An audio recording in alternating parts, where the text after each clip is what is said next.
Hello folks, this is Ed Overstreet, and welcome to the Night Sky Imaging YouTube channel. We have been working on NGC 7822, a pretty rich area of nebulosity in the sky. And so let's head over to PixInsight, where we will pick up where we left off. This is part 18 of the process steps. So far, well, we've come to the point where we have now combined our luminosity layer with our RGB image, and well, it's actually the SHO image, but they've been mapped. Those narrowband colors have been mapped into the RGB channels. So we're using the Hubble palette, and here's our progress to date. So we're going to be going through the final tweaks.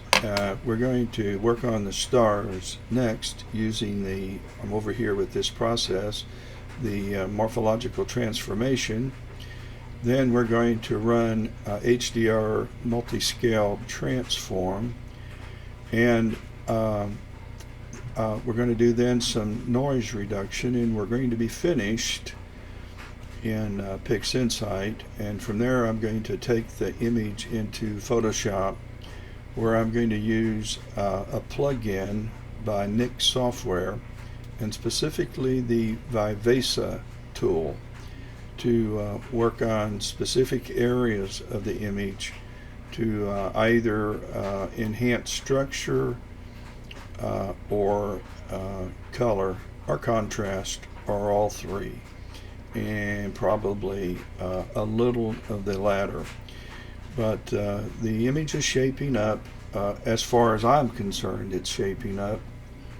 And so let's move into the next step in part 18, which will be trying to reduce some of the star size and sharpen up our stars overall. So let's bring up the Morphological Transformation, and this is set to some default settings that I use specifically for my wide field setup that includes the Stellar View 70T. It's at 336 millimeters, and I'm using the ASI 1600 monochrome camera, and so I rarely make any changes to these settings, but I may flip-flop back and forth between this particular structure element and this one.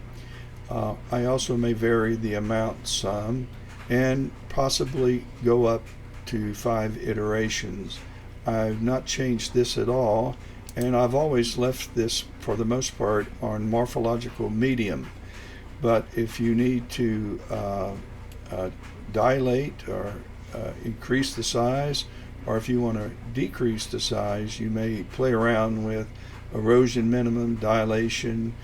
In fact, it's fun just to create a preview and go back and forth to see if there's any of these different methods that make a difference in your image in a positive sort of way. So let's go to morphological medium. Let's create a couple of previews.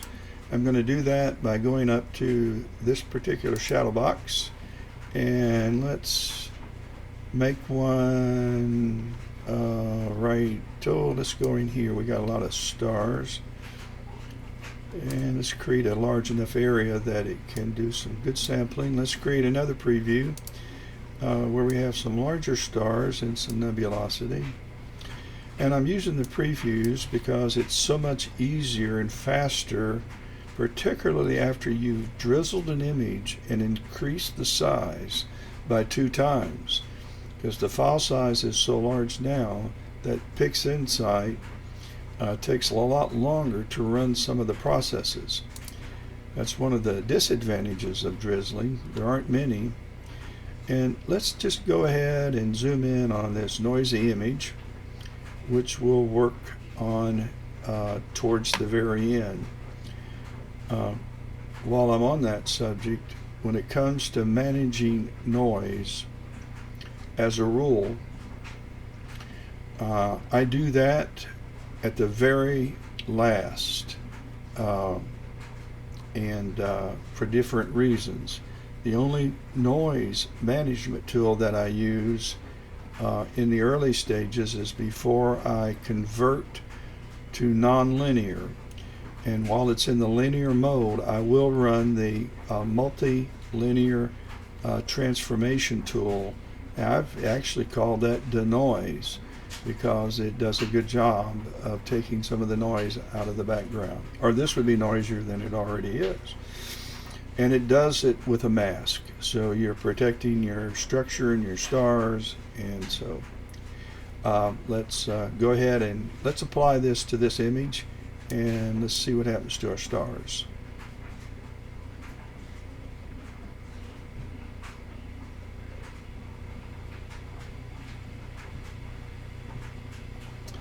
Okay, I'm not sure if I like this. Let's go back and forth. I'm going to go up here to, it's a green arrow in the same shadow box looking thing as our preview is, and I'm going to click back and forth. That's before, that's after, that's before, and that's after.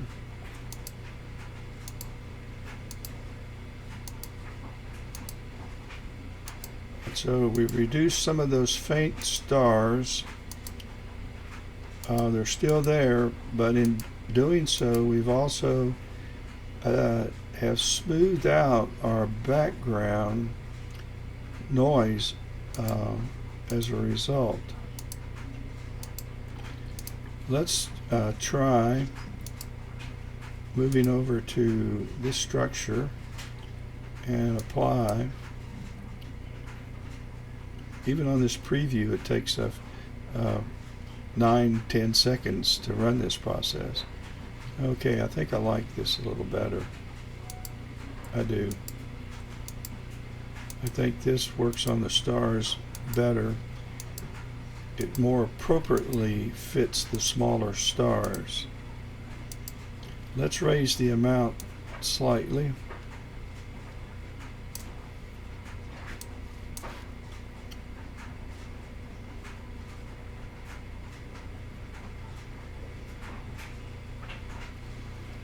And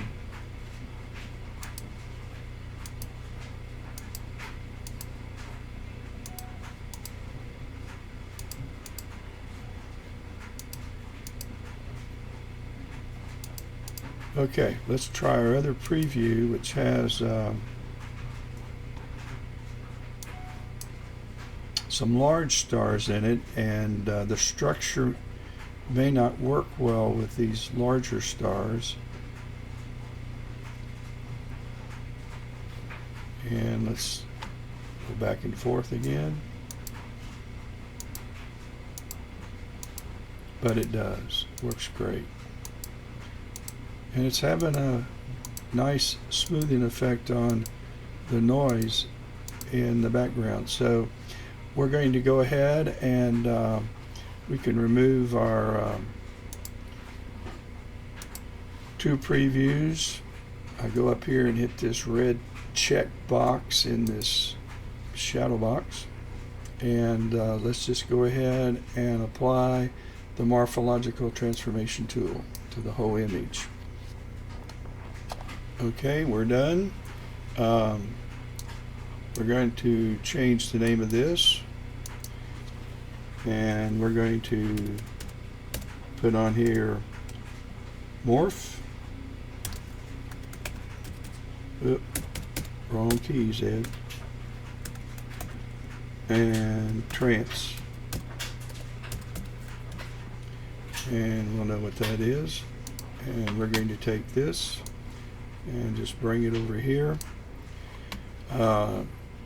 But I want to make a clone of this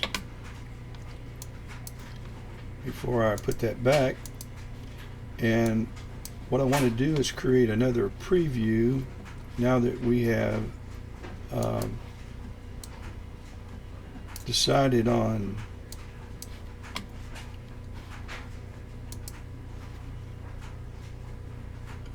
looks good. And what I want to do is I want to show you the effects of playing around with erosion minimum.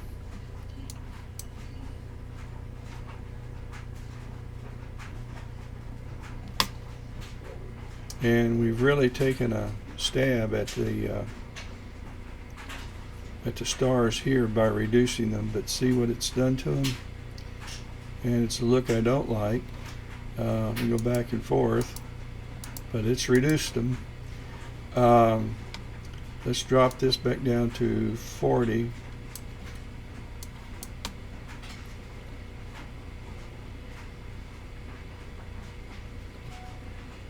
Better.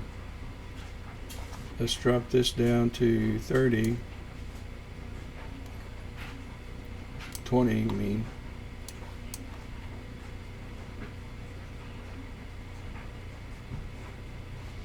And that could possibly work. It has an effect on the larger stars. I'm not sure I like that, but it does create some more smoothing over the image, and gives it some of the texture that's actually there. So that's kind of appealing. Then you can look at, if you needed to make them dilate them, then we'll go in the other direction.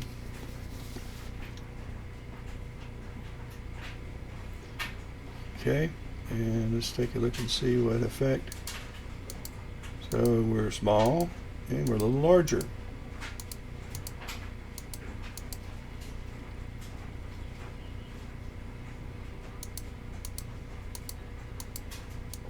So this is a little tool that you can spend a few hours tweaking to see how you like the effect, if at all, on your image. And with that being said, thank you for watching. And guys, I hope everybody, this is Christmas week, and I hope everybody has a great holiday season. And don't forget that, if you don't mind, to click on like and subscribe, if you will, and ring the bell so you'll be notified the next time that I put some content up. And with that being said, Merry Christmas and clear skies.